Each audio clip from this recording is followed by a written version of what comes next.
Hello student, मैं सनी आप सभी का स्वागत करता हूं आपके अपने चैनल इलेक्ट्रिकल रिसर्च एकेडमी के ऑनलाइन पोर्टल पे। ईएलपी और बीएसपीसीएल टेक्नीशियन के लिए प्रैक्टिस सेट कराए जा रहे हैं, ठीक है। जो डेली इंपॉर्टेंट क्वेश्चन लाए जा रहे हैं, ठीक है। और ये इंपॉर्टेंट क्वेश्चन जो है पिछले 6 महीने के सारे एग्जामों में जितने पूछे गए हैं, यानी ट्रेंडिंग क्वेश्चन क्या क्या है उसी हिसाब से ये सारे क्वेश्चन हैं, ठीक है। अभी इसरो का पेपर ख़त्म किए और ये अभी देख रहे हैं सतीश धवन स्पेस सेंटर श्रीहरिकोटा का है, ठीक है। एग्ज़ाम डेट देख सकते हैं आप, एग्ज़ाम डेट कहाँ कब का है, फरवरी 2024 का है। टेक्नीशियन का पेपर हुआ था, ठीक है। यानी देख सकते हैं कि करंट का पेपर है, यानी पिछले 2 महीने में 3 महीने में कितने क्वेश्चन का किस टाइप के क्वेश्चन पूछे गए हैं उसी का ये है, पूरा आपको क्वेश्चन मिलेंगे, ठीक है। तो बाबू सेशन अगर इम्पोर्टेंट लगे और लगे कि हाँ इस टाइप के क्वेश्चन हमारे में भी पूछ सकता है बीएसपीसीएल या टेक्नीशियन में एएलपी, तो बाबू सेशन को लाइक शेयर और चैनल पे पहली बार हो गए तो चैनल को सब्सक्राइब जरूर कर लेना, ठीक है। चलो पहला क्वेश्चन देखते हैं। पहला क्वेश्चन क्या है कि भार गुणांक किसका अनुपात होता है। भार गुणांक यानी लोड फैक्टर की बात हो रही है, किसकी, लोड फैक्टर की बात हो रही है। तो हमको पता है जो लोड फैक्टर होता है उसका फॉर्मूला क्या होता है सर, एवरेज लोड बटे मैक्सिमम डिमांड होता है, ठीक है। एवरेज लोड बटे मैक्सिमम डिमांड होता है। तो इसका सही आंसर क्या हो जाएगा मेरा, अगर देखना चाहें तो एवरेज लोड कहाँ है मेरा, तो एवरेज लोड ये है बटे मैक्सिमम डिमांड ये हो जाएगा। यानी औसत भार बटे अधिकतम भार का ही जो मान होता है वो हमारा लोड फैक्टर कहलाता है। और इसकी वैल्यू सदैव 1 से क्या होती है, कम होती है। इसको याद रखना है, 1 से कम होती है, ठीक है। चलो अगला क्वेश्चन देखते हैं।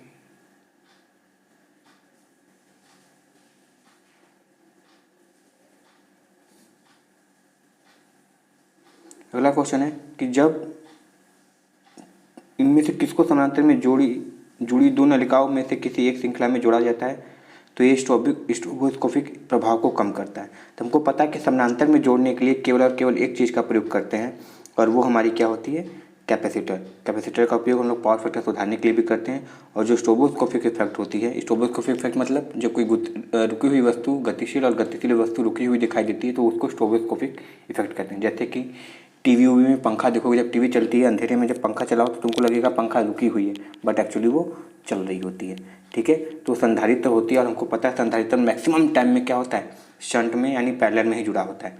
चोक देखोगे, चोक तुम्हारे ट्यूबलाइट में सीरीज में लगी होती है, ठीक है। स्टार्टर सीरीज में ही लगी होती है और रजिस्टेंस तो समझे लोग किसी में भी जोड़ सकते हैं, मगर यहाँ पे स्ट्रोबोस्कोपिक इफेक्ट कम करना है तो हम संधारित्र का यूज़ करते हैं, ठीक है। चलो अगला, तो तुम चाहो तो एलिमिनेशन ऑप्शन एलिमिनेशन मेथड से भी कर सकते हो। अगला क्वेश्चन है कि यदि 2 वोल्टमीटर को भार के श्रेणी के साथ श्रेणी में गलत तरीके से जोड़ दिया जाए तो इसका परिणाम क्या होगा, ठीक है। तो हमको पता है कि वोल्टमीटर का प्रतिरोध उच्च होता है, ठीक है। श्रेणी में जोड़ोगे तो इसमें कोई धारा जाएगी ही नहीं, और जब धारा नहीं जाएगी तो क्या होगा, कोई मापेगा तो सर इस पर कोई प्रभाव नहीं होगा, धारा प्रवाह नहीं होगा और ये मीटर पे कोई रीडिंग नहीं देगा, क्योंकि वोल्ट मीटर का प्रतिरोध इतना अधिक होता है कि उसमें कोई धारा प्रवाह होगा ही नहीं और ये मीटर रीडिंग देगा ही नहीं, ठीक है। तो ऑप्शन नंबर डी सही हो जाएगा, ठीक है। याद रखना ऑप्शन नंबर डी सही हो जाएगा, क्योंकि वोल्ट मीटर का प्रतिरोध बहुत अधिक होता है और सीरीज में जोड़ोगे तो धारा तो आराम से प्रवाह होगा ही नहीं, ठीक है। तो इस चीज़ को याद रखना है।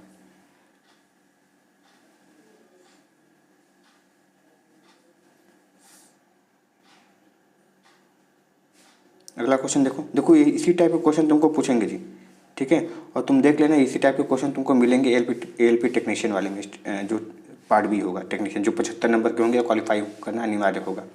अगला क्वेश्चन है कि यदि पूर्ण भार पर तांबा हास 800 वाट है तो अर्ध भार पर क्या होगा। तो हमको पता है कि आधे भार का मतलब कैसे निकालते हैं, तो इसका फॉर्मूला होता है पी डिज़ायर, यानी किस पे निकालना है, इसका फॉर्मूला होता है m² इंटू PFL, यानी फुल लोड पे कॉपर लॉस कितना है।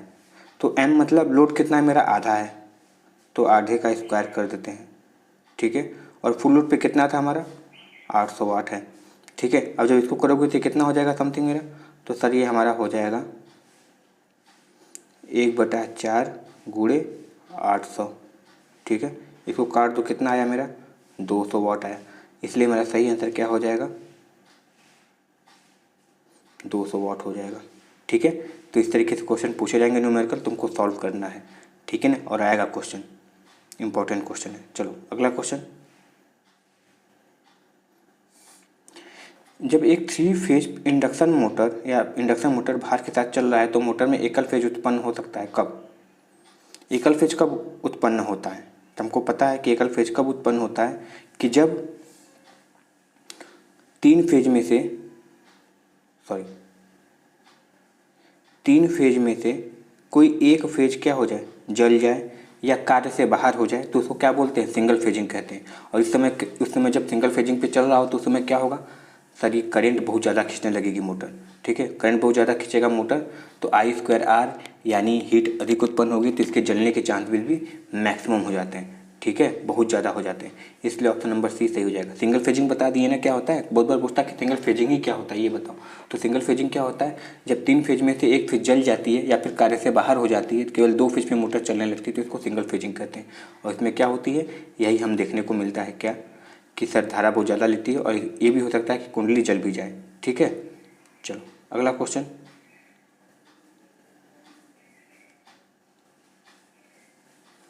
ऑटो ट्रांसफार्मर का किस रूप में प्रयोग करते हैं? ऑटो ट्रांसफार्मर, हमको पता है कि ऑटो ट्रांसफार्मर हमारी क्या किस रूप में यूज़ कर सकते हैं, तो ऑटो ट्रांसफार्मर का हम लोग यूज़ करते हैं वेरिएबल ट्रांसफार्मर के रूप में। क्यों? क्योंकि ऑटो ट्रांसफार्मर एक ऐसा ट्रांसफार्मर है जिसमें केवल सिंगल वाइंडिंग होती है। ठीक है, और इसमें ये टैपिंग होती है, तो टैपिंग से हम चाहें तो टर्न की संख्या कम ज़्यादा अपने हिसाब से किसी भी समय करके हम क्या कर सकते हैं, इसके वोल्टेज को कंट्रोल कर सकते हैं। ठीक है, तो हमारी क्या हो जाएगी, वेरिएबल ट्रांसफार्मर हो जाएगी। ऑप्शन नंबर डी यहाँ पे सही हो जाएगा।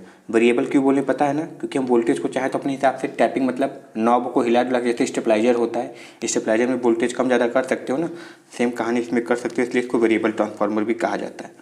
ठीक है, चलो इंस्ट्रूमेंट ट्रांसफार्मर हमारे कौन होते हैं, तो इंस्ट्रूमेंट ट्रांसफार्मर हमारे जो CT और PT होते हैं उनको बोलते हैं। ठीक है, चलो अगला क्वेश्चन है,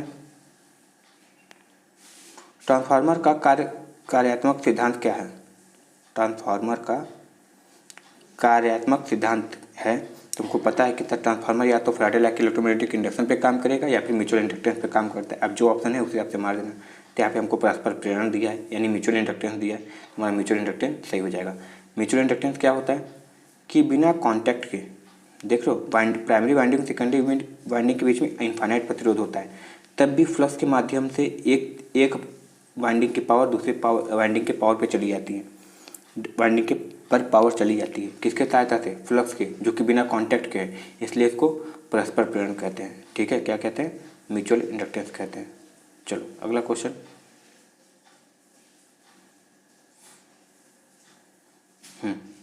ये बताओ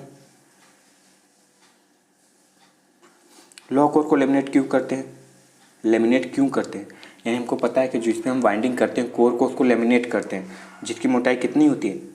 0.35 से 0.5 mm होती है।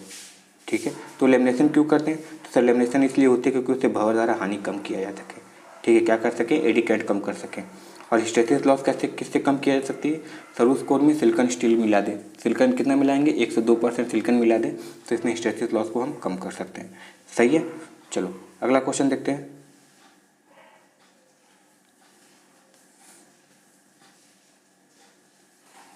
एक डीसी जनरेटर का उत्पन्न ईएमएफ का आयाम मुख्यतः निर्भर करता है। आयाम मतलब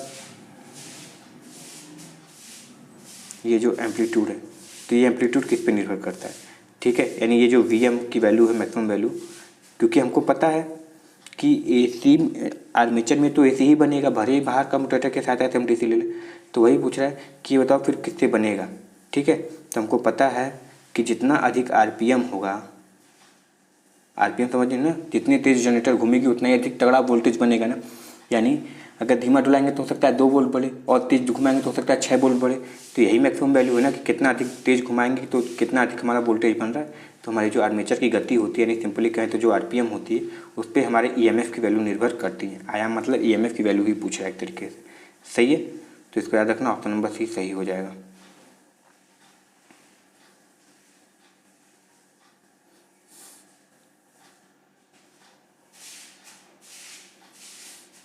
चलो अगला क्वेश्चन है, पूछा क्या है, परिवर्तक के औसत के लिए ओ एफ, देखिए कुछ नहीं बस फुल फॉर्म पूछ लिया, ओ एफ ए एफ का फुल फॉर्म क्या है, ठीक है। तुमको पता है ओ एफ ए एफ का फुल फॉर्म होता है ऑयल फोर्स्ड एयर फोर्स्ड। तो ऑयल मतलब तेल, फोर्स मतलब प्रबलित, वायु प्रबलित, फुल फॉर्म पूछा है केवल ओ एफ ए एफ, ठीक है। तो थोड़ा दिमाग लगाते तो सॉल्व हो जाता। तो इसका सही आंसर क्या हो जाएगा हमारा, तेल प्रबलित वायु प्रबलित होता है, ठीक है। ओ एफ ए एफ का जैसे ओ सी होता है ऑयल कूलिंग नेचुरल कूलिंग होता है तो एन सी लिखते हैं, इसी टाइप से ये होता है। तो ओ एफ ए एफ का मतलब oil force air force cooling, ठीक है, जो कि अधिकतर कहाँ प्रयोग करते हैं, ट्रांसफार्मर में प्रयोग करते हैं। अगला क्वेश्चन है, जनरेटर में डमी कॉइल देने का उद्देश्य क्या है। देखो डमी से ही नाम क्लियर है, डमी मतलब उसका कोई यूज़ नहीं है, उसका कोई बेसिकली यूज़ नहीं है, मगर वो क्या हो रहा है, एक ऐसा काम कर रहा है जो उसके बिना यूज़ किए हो भी नहीं सकता। जैसे डमी कॉइल क्या होता है, कॉइल है यानी बहुत लोग सोचेंगे कि सर कॉइल है तो इसमें धारा प्रवाह होगी तो ईएमएफ बनेगा, ऐसा कुछ नहीं है। जनरेटर में क्या होता है कि जब हम कोई डिस्ट्रीब्यूशन वाइंडिंग करते हैं तो उसमें अनबैलेंस की कंडीशन आने लगती है, ठीक है, यानी कहीं पे वेट ज़्यादा शिफ्ट हो जाता है, कहीं पे बाहर कम शिफ्ट होता है। इससे क्या होती है, आर्मेचर जो है क्या है, वाइब्रेशन करने लगती है, ठीक है, कंपन करने लगती है। तो उसको सुधारने के लिए जहाँ पे कम वेट रहता है वहाँ पे हम क्या कर देते हैं, डमी कॉइल यानी बस वाइंडिंग कर देते हैं मगर उस वाइंडिंग का कनेक्शन नहीं करते हैं, बस भार बढ़ाने के लिए हम डमी कॉइल का प्रयोग करने लगते हैं, ठीक है। तो प्रयोग क्यों करते हैं, तो सर प्रयोग इसीलिए होता है कि हम घूर्णन के लिए यांत्रिक शक्ति प्रदान कर सकें, ठीक है, यानी बस मैकेनिकल बैलेंस के लिए ही इसका प्रयोग करते हैं। इससे कोई ईएमएफ बनाना या धारा प्रवाह करना कोई लेना देना नहीं होता है, ठीक है। याद रखना डमी कॉइल का मतलब यही होता है। अगला क्वेश्चन है, सिलिकॉन जंक्शन डायोड की चालकता किस पर निर्भर करती, विभवांतर पर प्रारंभ होती है। तो हमको पता है, बहुत बार पता है कि अगर सिलिकॉन होती है तो 0.7, जर्मेनियम होगी तो 0.3 होती है, ठीक है, जर्मेनियम होगी तो 0.3 होगी, ठीक है ना, जर्मेनियम के लिए 0.3 होती है, इसको याद रखना, सही है। ये क्या होती है, जंक्शन डायोड की चालकता होती है। और ईजी की बात करें, एनर्जी गैप वाली वोल्टेज की बात करें, तो जो सिलिकॉन की होती है 1.17 होती है, ठीक है, 1.1 कहीं कहीं लिखा होता है, ठीक है। और जर्मेनियम की बात करें तो 0.7 होती है, ठीक है, इसको याद रखना है। चलो अगला क्वेश्चन देखते हैं। ये देखो क्वेश्चन है जी, हालांकि तुमको देखो जब ये किलोवाट दे दिया, ठीक है, ये किलोवाट दे दिया, ये किलोवाट दे दिया, किलोवाट दे दिया, किलोवाट दे दिया, किलोवाट दे दिया, ठीक है। तो तुमको अगर किलोवाट दे दिया तो तुमको और किसी से मतलब नहीं होना चाहिए, बस तुमको किलोवाट से मतलब होना चाहिए, ये 10 घंटा चल रहा है उससे मतलब होना चाहिए, ठीक है। तो पूरे किलोवाट को जोड़ लो, कितना किलोवाट है, ठीक है, कितने घंटे चल रहा है, 10 घंटे चल रहा है, तो तुमको क्या मिल जाएगा, 10 किलोवाट आवर मिल जाएगा, ठीक है। इसको जोड़ लेना जितना भी है तुम्हारा वाट। फिर जब किलोवाट तुमको मिल गया तो अगर यूनिट में पूछा है तो इसको फिर क्या कर देना, 1000 से भाग दे दोगे, ठीक है, क्योंकि तुमको पता है 1 किलो बराबर 1 यूनिट होती है। तो अगर तुम्हारा 1000 किलोवाट आवर आ रहा है, ठीक है, तो इसको भाग दे दोगे तो तुम्हारा कितना हो गया, यानी एक तरीके से 1 यूनिट तुम्हारी वैल्यू निकल के चली आएगी, ठीक है। तो जितने भी किलोवाट वाले हैं सबको जोड़ लो, इंटू 10 कर दो, ठीक है, आंसर निकल के चला आएगा। अगला क्वेश्चन देखो,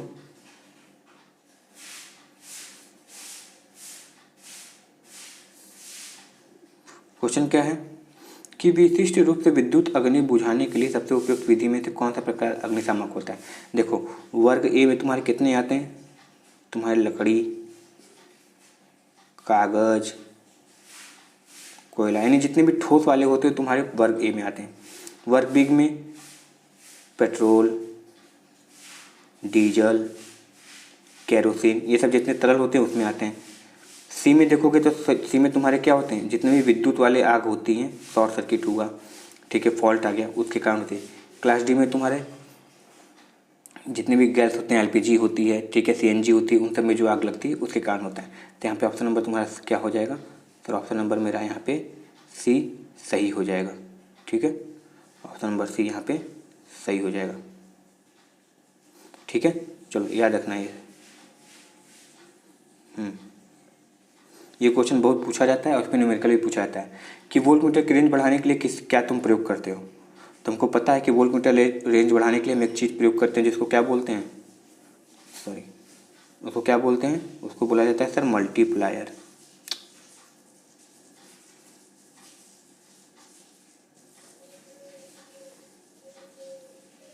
मल्टीप्लायर बोलते हैं। और कभी कभी निकालने के लिए बोलेगा तो उसका फार्मूला क्या होता है? तो उसका फार्मूला होता है, क्योंकि सीरीज़ में लगता है, हाई वैल्यू की रेसिस्टेंस जब सीरीज़ में लगती है वोल्ट मीटर के तो उसको मल्टीप्लायर बोलते हैं। तो सीरीज़ में लिखता है तो RSC लिख दिए। RSC बराबर क्या होता है? RM M-1। कभी कभी डायरेक्ट फार्मूला पूछ लेता है तो याद रखना RSC बराबर RM M-1 होता है। ठीक है, तो यहाँ पे क्या सही हो जाएगा मेरा? तो सर यहाँ पे सही आंसर हो जाएगा कि क्रमांक में, क्रमांक यानी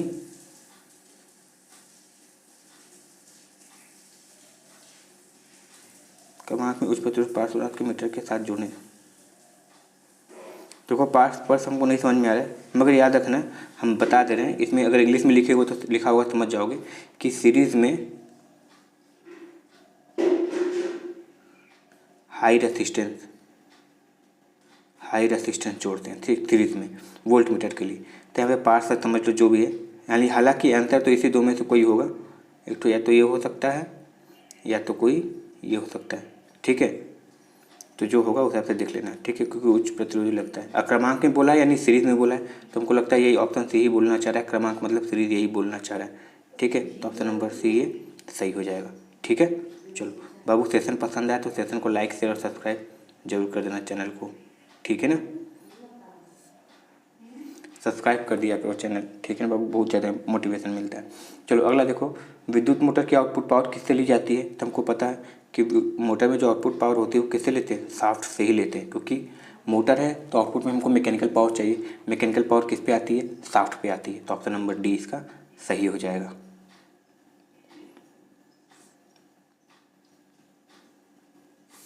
अगला क्वेश्चन क्या है कि एक केबल 20 एम्पियर का वहन कर रहा है, यानी धारा प्रत्येक 10 मीटर में 1 वोल्ट कम हो जाता है, तो 30 एम्पियर वहन करने पे 100 मीटर में कितने वोल्ट कम हो जाएंगे, ये निकालना है। चलो ठीक है, कोई दिक्कत नहीं है। 10 मीटर में 1 वोल्ट कम हो जाता है, ठीक है, 20 एम्पियर धारा ले जा रहा है। ठीक है, तो 100 मीटर है, 100 मीटर ले जाने में कितना हो जाएगा? तो कितने मीटर कम हो जाएंगे? तो मेरे 10 वोल्ट तो ऐसे ही कम हो गए। ठीक है, 10 वोल्ट तो ऐसे ही कम हो गए। ठीक है, 10 वोल्ट ऐसे कम हो गए। तो ऑप्शन नंबर क्या हो जाएगा? प्लस इसमें क्या है, पहले 30 एम्पियर की धारा जा रही थी। कि देखो यहाँ पे क्या निकलना चाह रहा है कि जब 20 एम्पियर थी, 10 मीटर की रेंज थी, तो ये 1 वोल्ट खा रहा था। ठीक है, मगर ये 30 एम्पियर की हो जा रही है, तो 30 एम्पियर होने की वजह से लगभग करंट कितना बढ़ गया? देखो करंट, देखो यहाँ पे करंट लगभग 1.5 गुना बढ़ गया है। तो धारा भी कितनी घटे, वोल्टेज भी कितना घटेगा? अब लगभग 1.5 गुना घटेगा। ठीक है, तो अब क्या हो जाएगा? अब देखना ध्यान से, तो ये 10 मीटर पे 1.5 वोल्ट कम होगा। ठीक है, तो 100 वोल्ट पे कितना, 100 मीटर पे कितना हो जाएगा? तो 15 वोल्ट कम हो जाएगा। ठीक है, तो यहाँ पे सही आंसर क्या हो जाएगा मेरा? 15 वोल्ट सही हो जाएगा। ठीक है ना, चलो आगे देखो क्या दिया है। हाँ बी, 15 वोल्ट कम हो जाएगा। देखो ये मेमोरी बेस्ड है, इसको याद करना पड़ेगा। ठीक है, तो इसका अगर ACSR यानी अल्युमिनियम कंडक्टर स्टील रेनफोर्स है, इसमें देखो रैबिट आते हैं, पिग आते हैं, डॉग आते हैं, ऐसे कर करके आते हैं।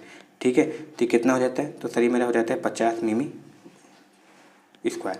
ठीक है, इसको याद रखना, मेमोरी बेस्ड है, याद आएगा तो करोगे, नहीं छोड़ के आओगे। आदर्श ट्रांसफार्मर की अधिकतम दक्षता कब होगी? आदर्श ट्रांसफार्मर की बात बोल रहा है ना, तो आदर्श ट्रांसफार्मर में कब होगा कि सर जब कॉपर लॉस एडी करंट के समान हो, या कॉपर लॉस लॉग हाफ के समान हो। तुमको पता है कि सर जब कॉपर लॉस यानी वेरिएबल लॉस, लॉग हाफ यानी कांस्टेंट लॉस के बराबर होता है, तब बराबर है। यानी जब आयरन लॉस कॉपर लॉस के बराबर होता है तब हमारी मैक्सिमम दक्षता होती है। और केवल इसी में नहीं, कोई भी मशीन हो, AC हो चाहे DC हो, जब कॉपर लॉस आयरन लॉस के यानी वेरिएबल लॉस कांस्टेंट लॉस के बराबर होती है, तभी जाके हमारी एफिशिएंसी मैक्सिमम होती है। ठीक है, आई होप सेशन पसंद आ रहा होगा बाबू, तो लाइक शेयर और चैनल पे पहली बार आओगे तो सब्सक्राइब जरूर कर देना चैनल को। ठीक है, चलो अगला क्वेश्चन है, अभिक्रिया पावर की यूनिट क्या है? अभिक्रिया मतलब रिएक्टिव पावर की बात कर रहे हैं,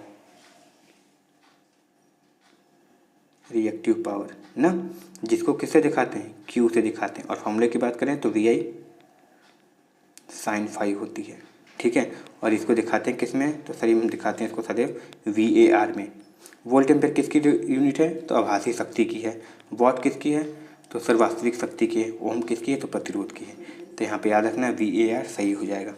ठीक है, तो बाबू आई होप ये सेशन पसंद आया। सेशन पसंद आया तो चैनल को लाइक कर दो, शेयर कर दो, और चैनल पे पहली बार आया हो तो सब्सक्राइब जरूर कर लो। ठीक है, डेली वीडियो आती है। और ये देखो सतीश धवन वाला है और बहुत इंपॉर्टेंट सेशन है। देख लो कितना मैंने पूछा, पहले पूछा है, मुश्किल से 4 महीने पहले पूछा है, फरवरी में ही पूछा है 2024। तो ट्रेंडिंग क्वेश्चन तो है। ठीक है, और LP वाले खास कर दे इसी टाइप के क्वेश्चन तुमसे पूछे जाएंगे। ठीक है, BSPCL थोड़ा लेवल बढ़ सकता है, मगर ALP वाले तो खास कर देखे यही क्वेश्चन पूछेगा। ठीक है, चलो मिलते हैं नेक्स्ट वीडियो में। तब तक के लिए thank you very much and all the very best.